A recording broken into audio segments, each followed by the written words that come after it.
চারটা কি কি প্রথমে আমরা বলেছিলাম ইউনিক সলিউশন স্টার্ট করে যাও।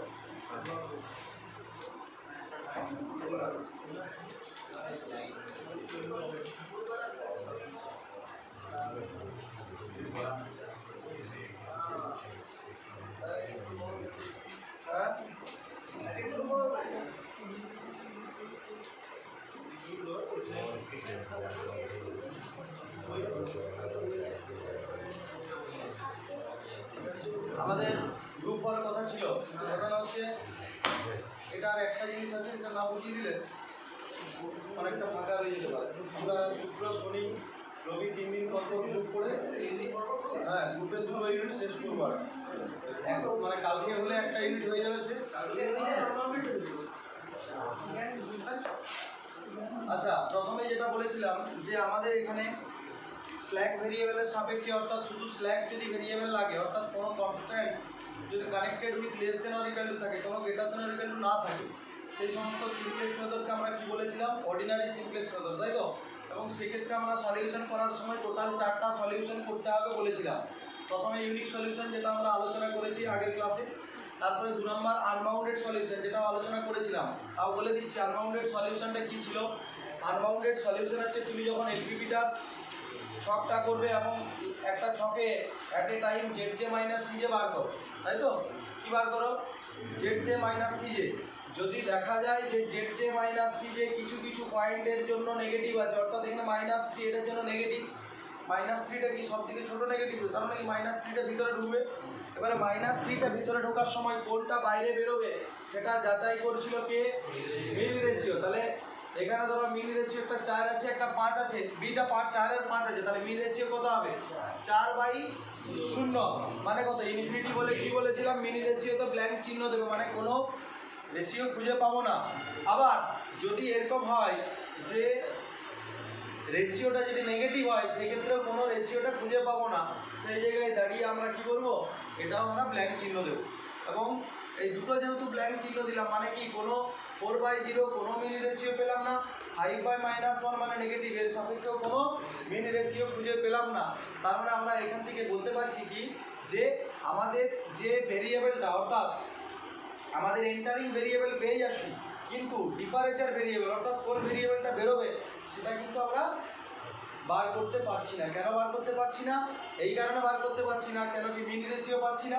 আর মিনি রেশিও না পেলে আমরা কোনটা বেরোবে সেটা আমরা ডিসিশন নিতে পারবো না, কারণ কোন ভেরিয়েবলটা বাইরে বেরোবে সেটা একমাত্র ডিসিশন কে দেয়? মিনি রেশিও দেয়। অর্থাৎ এই বি ভাজিত এই কালামটা, যে কালামটা ঢুকছে সেই কালামটা বি ভাজিত ওই কালামটা করলে পরে যেটা রেশিওটা সব থেকে ছোটো সেটাকে আমরা কি বলেছিলাম? মিনি রেশিও বলেছিলাম। এবং তাদের মধ্যে যেটা সব থেকে ছোটো সেটাকে মিনি রেশিও ছিল, সেটা আমার বাইরে বেরোতো। কিন্তু যেহেতু এখানে কোনো আমরা নেগেটিভ আছে বা 0 আছে, অর্থাৎ রেশিওটা একটা ইনফিনিটিভ বা নেগেটিভ পেয়ে যাচ্ছি, মানে মিনি রেশিও আমরা ক্যালকুলেট করতে পারছি না। তাই সেই জায়গায় দাঁড়িয়ে কোনটা ডিপারেচার ভ্যাক্টর সেটা কিন্তু আমরা খুঁজে পাচ্ছি না। তাই আমরা এখান থেকে যেহেতু ডিপারেচার ভ্যাক্টর খুঁজে পাচ্ছি না, তাই কি এলিমেন্ট খুঁজে পাচ্ছি না। আর কি এলিমেন্ট খুঁজে না পেলে আমরা সেটাকে কি বলেছিলাম? আনবাউন্ডেড সলিউশন, যেটা আমরা আগের ক্লাসে অঙ্কগুলো করেছি। এবারে আমাদের লাস্ট যেটা পড়ে রইল সেটা হচ্ছে অল্টারনেটিভ সলিউশন। আমরা অল্টারনেটিভ সলিউশনটা করবো আমরা একটা ম্যাথের সাহায্যে, একটা অঙ্ক করবো। হ্যাঁ বলো বলো। নো ফিজিবল, হ্যাঁ 3 নাম্বার টাইপ হচ্ছে নো ফিজিবল। নো ফিজিবলটা আমি বলেছিলাম আগের ক্লাসে, কি বলেছিলাম? যে যদি সারপ্লাস মিনিমাম একটা ভেরিয়েবলকে অ্যাড হতে হবে। কি বললাম? মিনিমাম একটা সারপ্লাস ভেরিয়েবলকে অ্যাড হতে হবে, তবেই আমরা নো ফিজিবল পাবো। দেখি বইটা, ঠিক আছে? তো আগে অল্টারনেটিভটা করে নিই। অল্টারনেটিভটা করার পরে আমরা দেখছি। লিখো অল্টারনেটিভটা আমরা একটা অঙ্কের সাহায্যেই করবো নাকি? লিখো অঙ্কটা একটু লিখো। Solve the LPP by simplex method.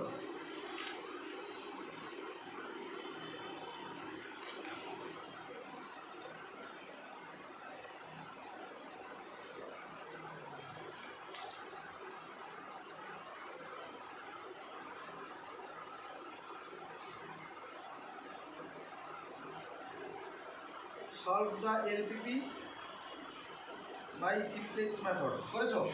এলপিপিটা বলছি একটু লিখবে। ম্যাক্স জেড সমান ম্যাক্স জেড সমান 2x1 plus minus x2, max Z সমান 2x1 minus x2 plus 3x3 plus x4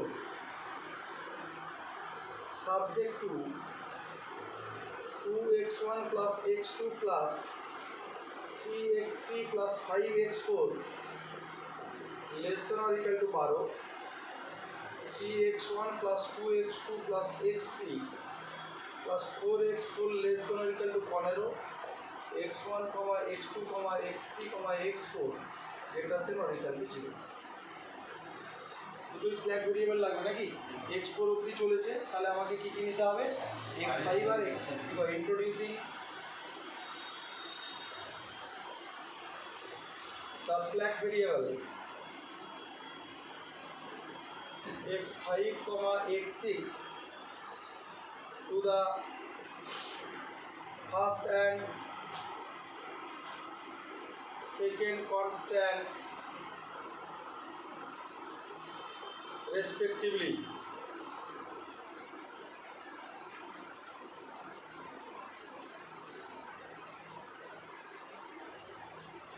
Then the LPP reduced to 2x1 plus x2 plus 3x3 plus 5x4 plus x5 plus 0 into x6 समान 12, 3x1 plus 2x2 plus x3 plus 4x4 plus 0 into x5 plus 1 into x6 समान 15,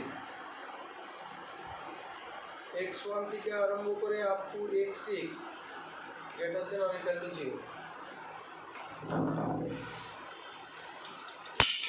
এবারে লিখবে the calculation are shown in the following table.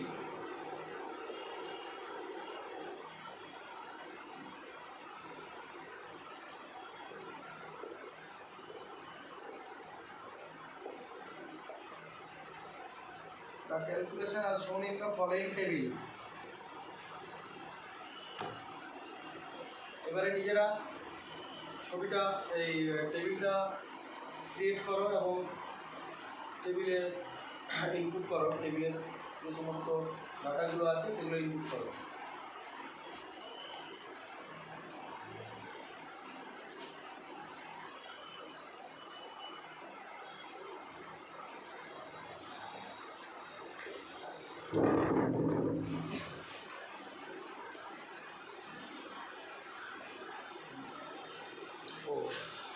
আচ্ছা, এক minute, একটা জিনিস এখানে max জেডটা লেখা হয়নি। LPP reduce to max Z সমান কত ছিল বলো? 2x1 minus x2 plus 3x3 plus x4 plus 0 into x5 plus 0 into x6, এটা আমাদের ছিল নাকি? ম্যাক্স জেড সমান কত? 2x1 minus x2 plus 3x3 plus x4 plus 0 into x5 plus 0 into x6, তাই তো? এটা ম্যাক্স জেড ছিল। ব্যাস, এবারে নিজেরা টেবিলটা তৈরি করো।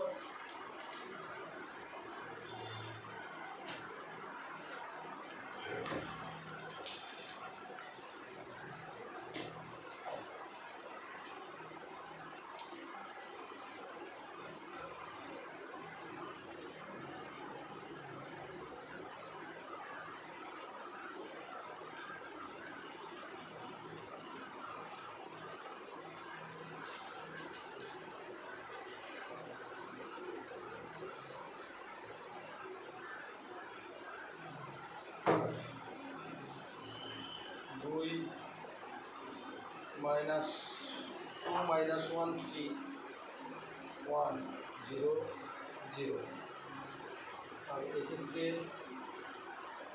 2 1 3 5 1 0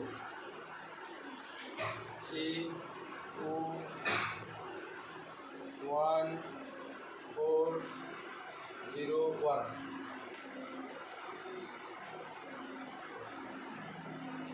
12 और 15।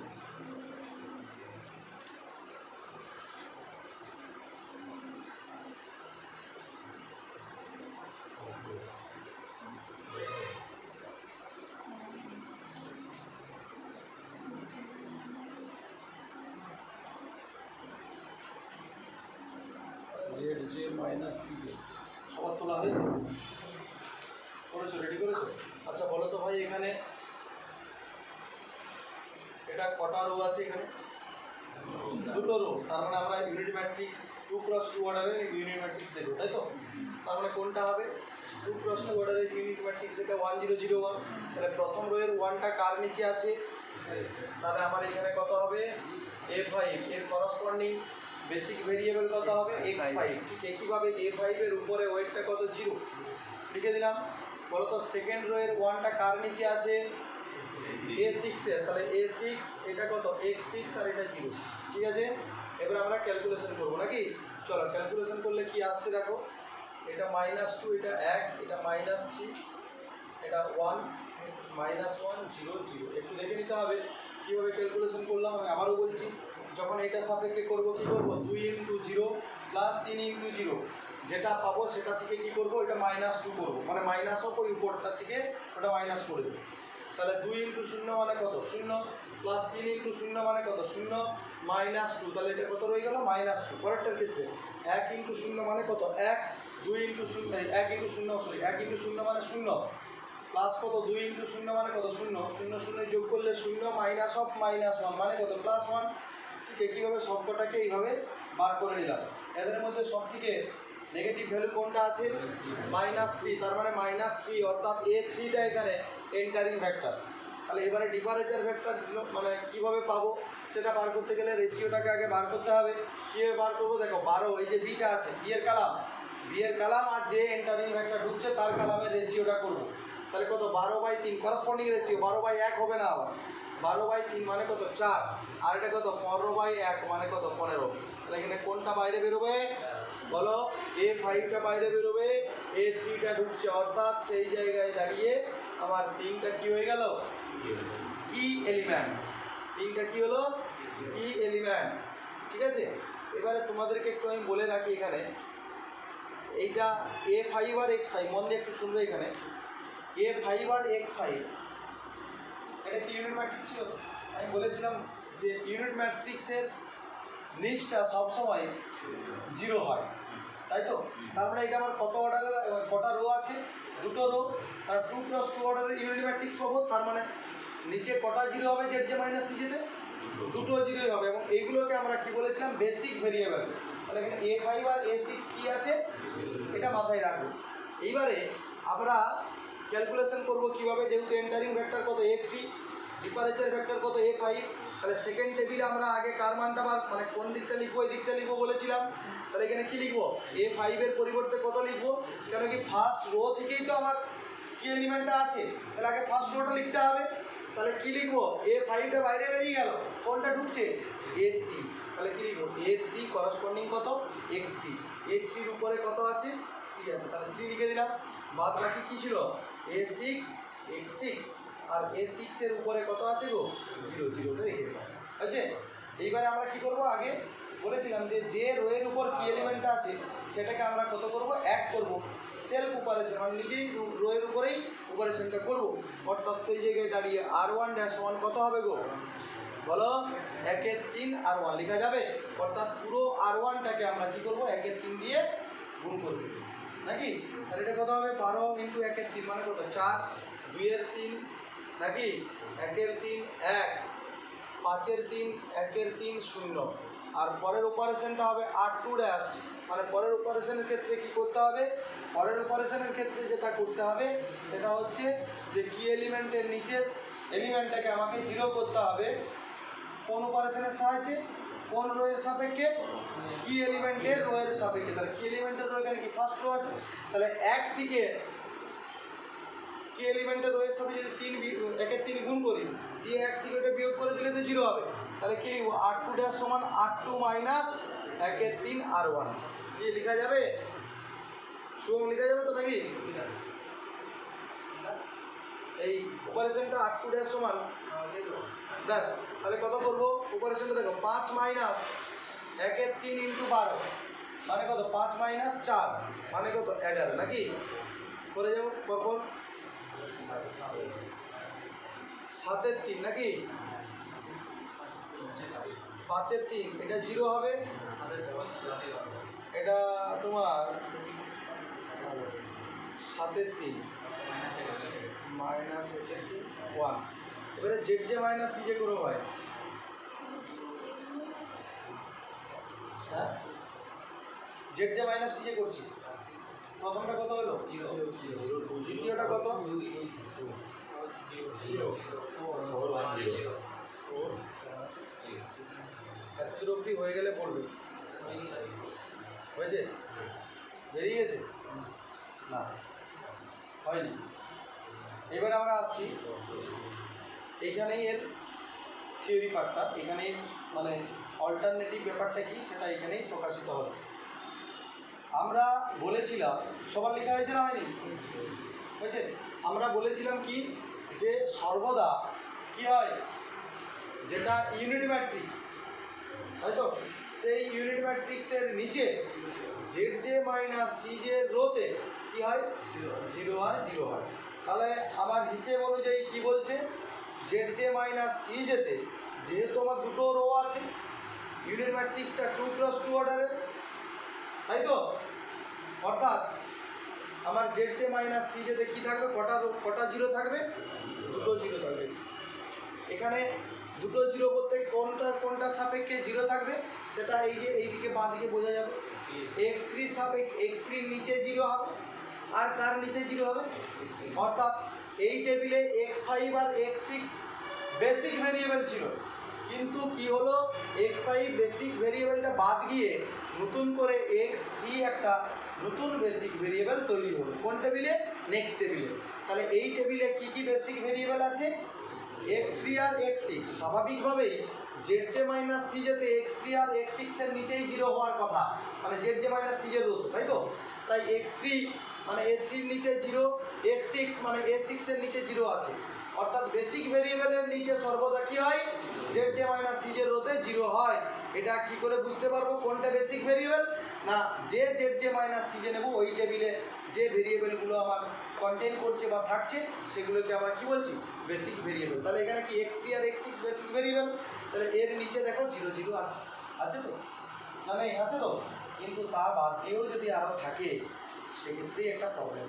তোমরা যতগুলো অঙ্ক করেছো আগে সবগুলোই দেখবে সর্বদা যে কোনো টেবিলের সাপেক্ষে, যে কোনো টেবিলের সাপেক্ষে দেখবে সবসময় ইউনিট ম্যাট্রিক্স বা এখানে যে ভেরিয়েবলগুলো থাকে তার নিচেই 0 হয়, আদার্স আর কোনো 0 হয় না।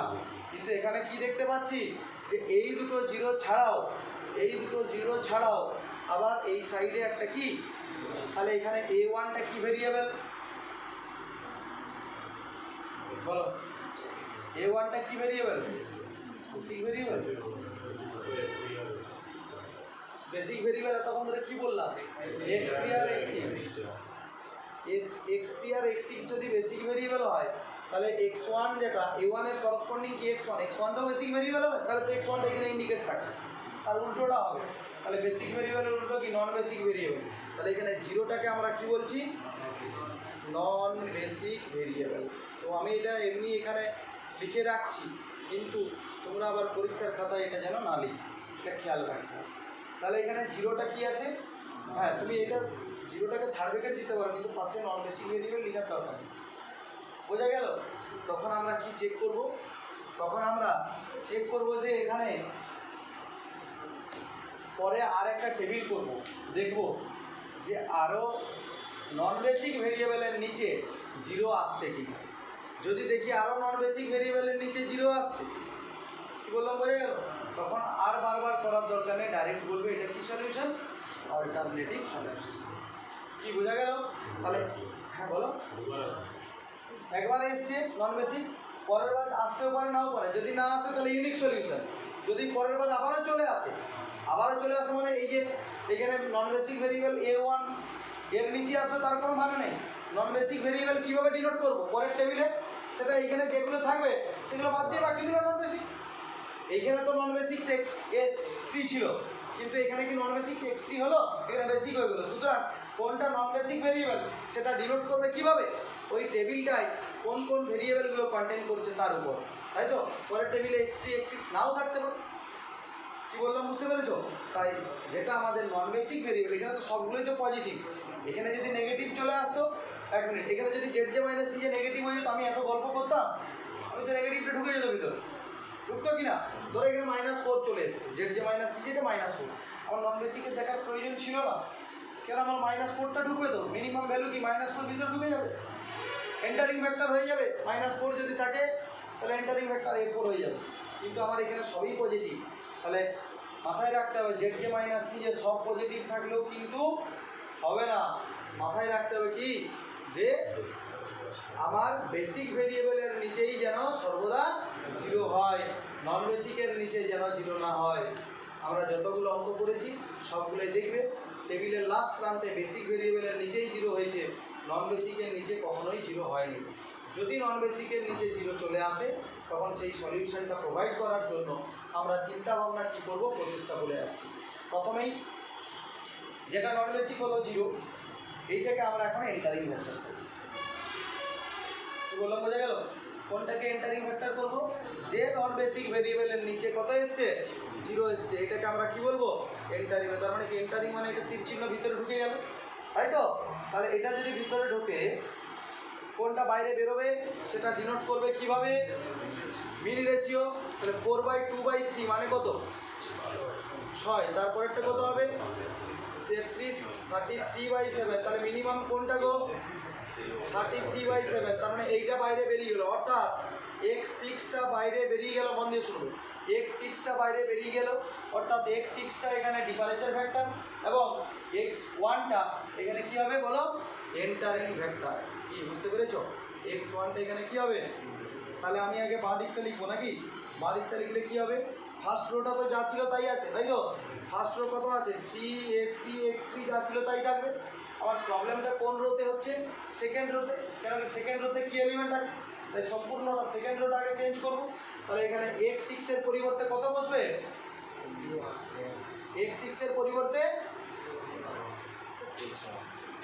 A6 এর পরিবর্তে A1, x6 এর পরিবর্তে x1 বসবে।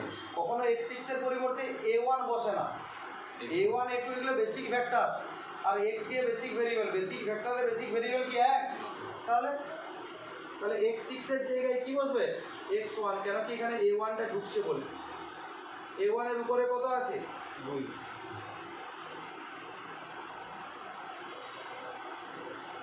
তাহলে প্রথমে কার অপারেশন করব, আগে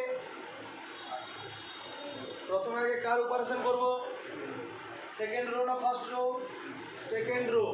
সেকেন্ড রো 7 3 কি এলিমেন্ট, এটাকে আমাকে এক করতে গেলে কি করতে হবে, r2 ড্যাশ সমান 3 এর 7, r2 ড্যাশ সমান কত গো, 3 এর 7 r2। তাহলে 3 এর 7 r2 যদি করা হয় কত হবে, এটা 33/7, এটা 1 হবে। তারপরেরটা কত গো, 5 এর 7, তারপরেরটা 0, তারপরেরটা কত, শুধু 1 এর 1, হ্যাঁ, তারপরেরটা -1 এর 7, তারপরেরটা 3 এর 7 হয়েছে। এইবারে আমরা কি করব, এইবারে আমরা 2 এর 3টাকে কি করব, একটু দেখে নাও, 2 এর 3টাকে কি করব, কেন কি বলেছিলাম, কি এলিমেন্টের উপর বা নিচের এলিমেন্টগুলোকে 0 করতে হয়। তাহলে এখানে r1 ড্যাশ সমান কি হবে, r1 মাইনাস, দেখো এখানে 2 এর 3 আছে, এটাকে কত করতে হবে, 2 এর 3। আচ্ছা বলো তো ভাই, 7 এর 3টাকে 2 এর 3 করতে গেলে পরে কত গুণ করতে হবে এখানে, বলো বলো পঙ্কজ,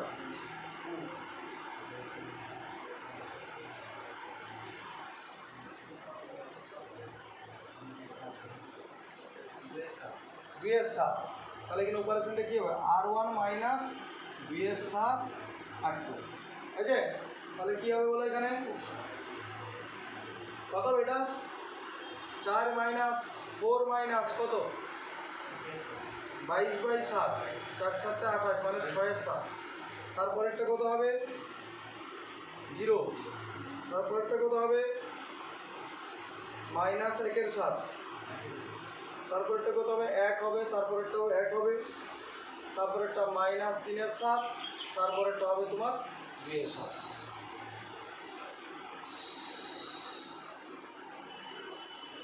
হয়েছে, হ্যাঁ, -2 এর 7 হবে, হ্যাঁ, -2 এর 7।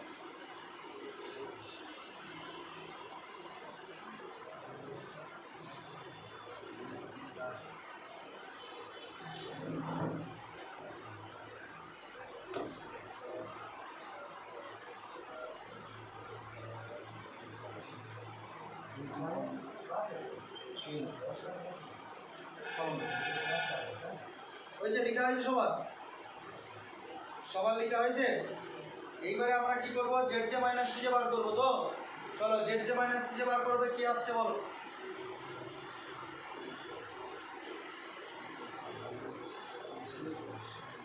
Z J minus C J কি আসছে বলো।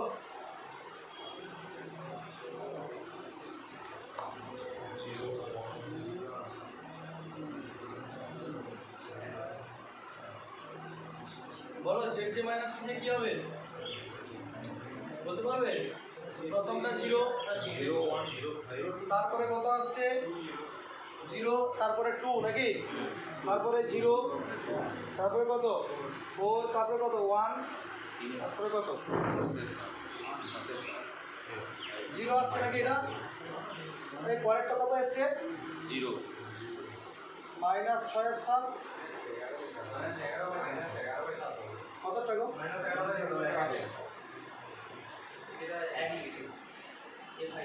এটা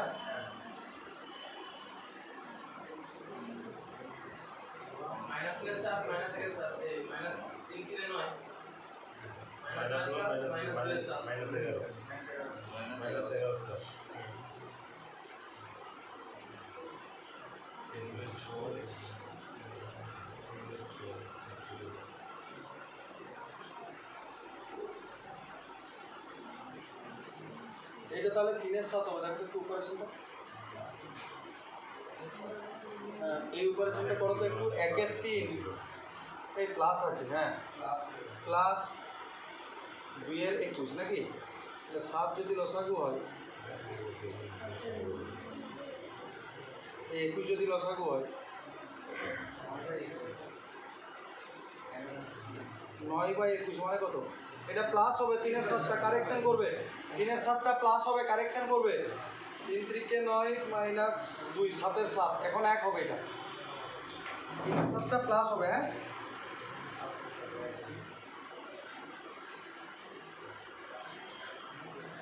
কি বুঝতে পেরেছো শুভদীপ? বোঝা গেছে? আচ্ছা বলো তো ভাই, এখানে মান দিয়ে শোনো, এখানে বেসিক ভেরিয়েবল কোনগুলো? লাস্ট টেবিলে বেসিক ভেরিয়েবল কোনগুলো শান্তনু? বলো বেসিক ভেরিয়েবল কোনগুলো? হ্যাঁ আবার a1 a3 বেসিক ভেরিয়েবল হয়, vector a1 a3 basic vector. এখানে x1 আর x3 হচ্ছে বেসিক ভেরিয়েবল, অর্থাৎ x1 আর x3 যেহেতু বেসিক ভেরিয়েবল, তাই x1 এর নিচে 0 এবং x3 এর নিচে 0 থাকবে, এটাই স্বাভাবিক। এখানে দেখো এটাও পজিটিভ টেবিল হয়ে গেছে, কিন্তু কি বলেছিলাম যে Z J minus C J greater than equal to শুধু 0 দেখলে হবে না, সাথে কি দেখতে হবে যেগুলো বেসিক ভেরিয়েবল যেন অনলি তার নিচেই 0 থাকে। কিন্তু এখানে কি দেখছি, বেসিক ভেরিয়েবল বাদ দিয়েও বাকি আরেকটা নন বেসিক ভেরিয়েবলের নিচে কত চলে আসছে? কোনটা নন বেসিক ভেরিয়েবল? x6, অর্থাৎ এখানে x6 এর নিচেও কি চলে আসছে? 0। x6 এর নিচেও কি চলে আসছে? 0 আসছে। তাহলে তুমি এখন যদি বলো স্যার আমি আরেকবার করে দেখবো যে এই দুটো বাদ দিয়ে আরো 0 আসছে কিনা, হিসাবে তো কি হবে, জেড জে মাইনাস সি জেতে সব কটা 0 আসছে? কত? দুটো। তুমি আরেকবার যদি দেখো, তুমি যদি আরো একটা টেবিল করে দেখো, তাহলে দুটো 0 বাদে ইন পজিশন যে কিছুই থাকতে পারে, এই দুটো 0 বাদে আরও দেখবে কোনো না কোনো একটা জায়গায় 0 চলে আসছে। যদি এরকম প্রসেস চলতে থাকে তখন এই সলিউশনটাকে বলবো ইনফাইনাইটলি মেনি সলিউশন। কীভাবে? এটাও তো আমার নন নেগেটিভ ক্রাইটেরিয়া স্যাটিসফাই করেছে, এই টেবিলে করেছে কিনা? এটা নন নেগেটিভ ক্রাইটেরিয়া স্যাটিসফাই করেছে কিনা? করেছে তো, কেন কি সবগুলোতে গ্রেটার দ্যান ইকুয়াল টু 0। তাহলে এখানে সলিউশনটা কি? সেকেন্ড টেবিলের সলিউশন কি? x1 0, x1 0। তো এই টেবিলটাতে x1 আছে কি? x1 0, x2 0, x3 কত? x5 x4 x6 এর মান দরকার নেই, কারণ ওগুলো তো স্ল্যাক। তাহলে বলো তো সেকেন্ড টেবিলের সাপেক্ষে সলিউশনটা কি? 1 1 4, এই 0 0 4। সেকেন্ড টেবিলের সাপেক্ষে সলিউশনটা কত? 0 0 4। আর এই টেবিলের ক্ষেত্রে সলিউশনটা কত? 33 এর 7, 0 6 এর 7। কটা সলিউশন পেলে? দুটো। ফের যদি তুমি আবার একটা টেবিল এরকম করে করো, আরেকটা কি পাবে? সলিউশন পাবে। তাই এখানে কি পাবো? অসংখ্য সমাধান পাবো, ইনফাইনাইটলি মেনি সলিউশন।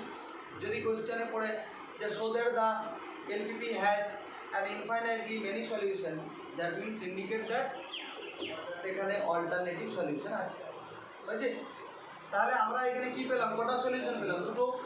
এবারে 3 নাম্বার সলিউশন বার করতে গেলে কি করতে হবে? আবার টেবিল করে আর 3 নাম্বার পাবে, 4 নাম্বার পাবে, 5 নাম্বার পাবে, অনেক সলিউশন পাবে। কিন্তু আমরা এই যে এত যে সলিউশন পাচ্ছি, আমরা যে এত সলিউশন পাচ্ছি, এই সলিউশনগুলোকে আমরা একটা সলিউশনে প্রকাশ করব, যাতে করেই আমাদেরকে আর টেবিল না করেও যাতে করে আমরা প্রকাশ করতে পারি, এদিকে যাতে করে টেবিল না করেও প্রকাশ করতে পারি, যাতে করে টেবিল না করেও আমরা প্রকাশ করতে পারি সলিউশনটাকে। কিভাবে করব?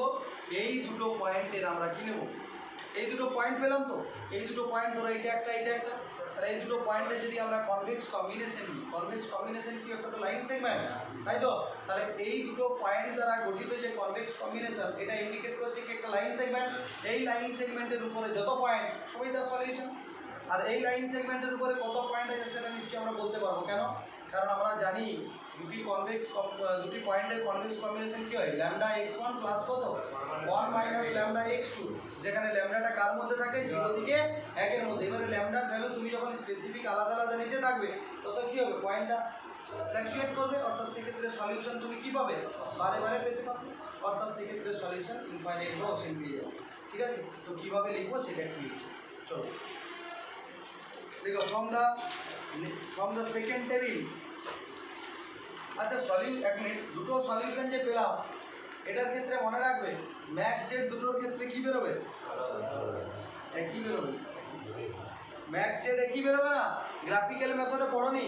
ম্যাক্স জেড একই আছে অনেকগুলো পয়েন্টের সাপেক্ষে, তখন বলেছিলাম না ইনফাইনাইটলি মেনি সলিউশন। তার মানে কি থাকবে? অবজেক্টিভ ফাংশনের ভ্যালুটা কি হবে?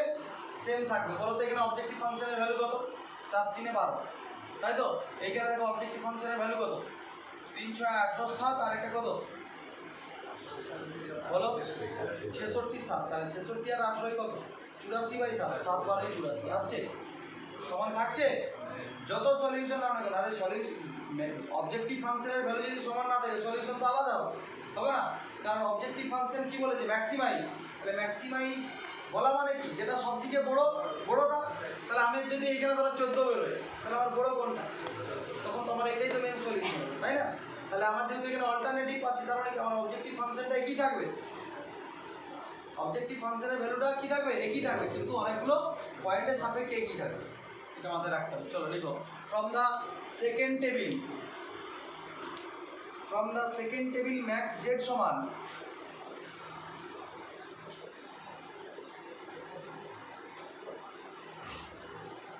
কত গো? 12 নাকি? ম্যাক্স জেড সমান 12 at x1 সমান 0, x2 সমান 0, x3 সমান 0, কত? x4 সমান 0। ও আচ্ছা, x3 সমান 4 আছে, আর x4 সমান কত? 0। And from the third table, আচ্ছা অ্যান্ড দিয়ে লিখো না, লিখো সো, এখানে লিখো so 0 0 4 0 is a solution, is a optimal solution, is an optimal solution. Also from the third table, max z সমান 12 at x1 সমান 33/7, x2 সমান 0, x3 সমান 6/7, x4 সমান 0। So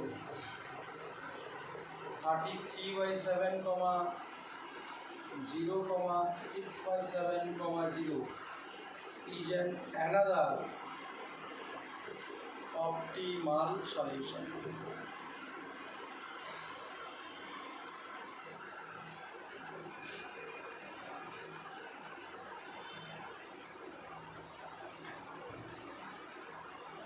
So any optimal solution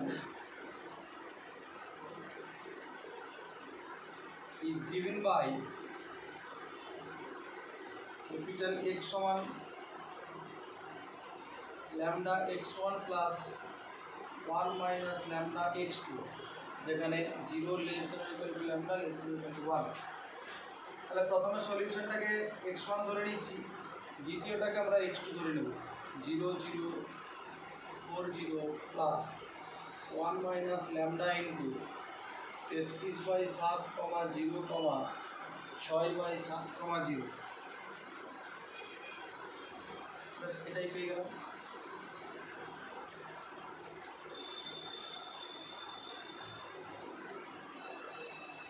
আছে দেখো, for example lambda equal to half, আর lambda equal to 2 3 আবার নিতে পারবো না, কেন? না, ল্যামডার ভ্যালু 0 আর 1 এর মধ্যে যে কোনো ভ্যালু নাও আর একটা সলিউশন পেয়ে যাবে। আর লিখো for lambda equals to half, then যদি ল্যামডা ইকুয়ালস টু হাফ বসাই তাহলে কত হবে? For example lambda equal to half, then capital X সমান কি হবে? হাফ ইন্টু বলো 0 0 4 0 প্লাস 1 মাইনাস হাফ ইন্টু 33/7 0 6/7, 0 এবং 0 0 2 0 প্লাস হাফ ইন্টু 33/7, 0, 6/7, 0, মানে কত হবে? 33/14, 0, 17/7, 0, which is also an optimal solution.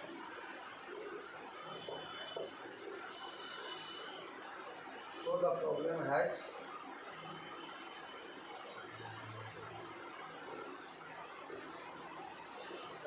an alternative solution or infinitely many solutions.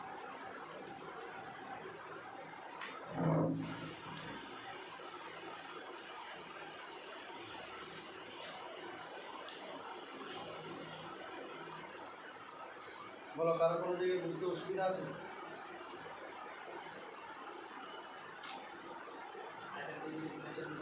বলো। হ্যাঁ বলো বলো। 1 এর 4 নিতে পারো, 1 এর 2 এর জায়গায় তুমি 2 এর 3 নিতে পারো।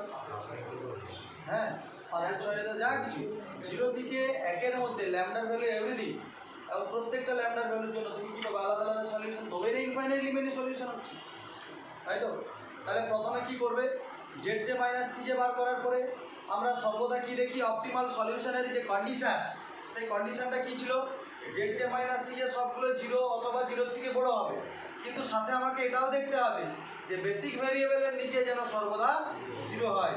যদি নন বেসিক আর বেসিক ভেরিয়েবল কোনগুলো নিশ্চয়ই সেটা চিনতে শিখে গেছো। টেবিলের বাঁ সাইডে যে ভেরিয়েবলগুলো থাকবে সেগুলোই বেসিক ভেরিয়েবল, আদার্স ভেরিয়েবলকে আমরা কি বলবো? Non basic variable. অর্থাৎ Z J minus C J যে জায়গা, সেই রোতে যদি আমাদের বেসিক ভেরিয়েবলের নিচে 0 বাদ গিয়ে নন বেসিক ভেরিয়েবলের নিচে 0 আসে, তখন আমরা কি করব?